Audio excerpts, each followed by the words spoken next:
আল্লাহ নবী জীবনে কখনো হেলান দিয়ে বসে খাবার খান নাই, একবারও না। অথচ আমরা যারা চেয়ার টেবিলে বসে খাই, হেলান দিয়ে বসে তো নিয়মিতই খাই, এটা আমাদের কাছে সব সময় না খেলেও হেলান দিয়ে বসে খাওয়াটা আমাদের কাছে কোনো দোষের বিষয় মনে হয় না। নবী কেন খান নাই?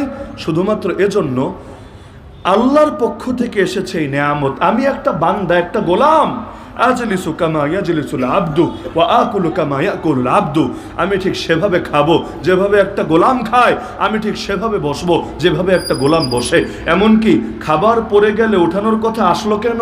খাবার চেটে চেটে খাওয়া লাগে কেন? হাতটাও চাটা লাগে কেন? ফাইন্নাকুম লা তাদরুনা ফি আইয়ি তাআমিকুম আল বারাকা। উম্মত জানো না তো খাবারের কোন অংশে বরকত আছে? হতে পারে যেই অংশ হাতে লেগে আছে এখানেই বরকত আছে, হতে পারে যেই অংশ প্লেটে লেগে আছে এখানেই বরকত আছে।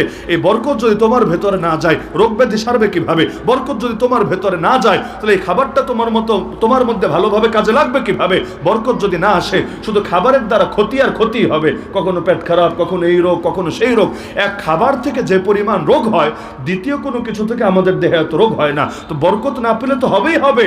তো এখন আল্লাহর নাম নিয়ে বরকতের দোয়া করে শুরু করেছিলাম, আল্লাহুম্মা বারিক লানা ফিমা রাযাকতানা ওয়া কিনা আযাবান নার বিসমিল্লাহি ওয়া আলা বারাকাতিল্লাহ। তা আল্লাহ কোন জায়গায় বরকত দিয়েছেন আমি তো জানি না, এজন্য কোনো একটা অংশকে অবজ্ঞা করা যাবে না। আরে রবের নিয়ামত অবজ্ঞা করি কিভাবে? এক সাহাবী খেতে বসেছেন, খ্রিস্টান বাদশার সামনে খাবার দিয়েছে, চেয়েছিল চেয়ার টেবিলে দিবে, বলেছেন না নিচে দাও, নিচে দিয়েছে। খেতে যাচ্ছেন, হাত থেকে লোকমা একটা পড়ে গেছে, উঠাবেন, আশপাশ থেকে বলে হায় কি করেন কি করেন, এটা রাজা বাদশার দরবার, এখানে যদি সামান্য এক লোকমা খাবার উঠায় খান, লোকে বলবে ফকিন্নির পুত জীবনে ভালো খাবার চোখেই দেখে নেই, এটা খারাপ দেখা যায়, উঠায় না।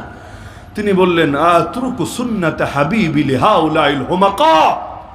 আর এই দুনিয়ার গাধাদের জন্য আমি আমার প্রিয় হাবিবের সুন্নাত ছেড়ে দেব নাকি? প্রশ্নই আসে না। উঠালেন, তারপর খেলেন। তাহলে মুসলমান খাবারের প্রতি, খাবার খাবে এই কাজের মধ্যেও বিনয়ী।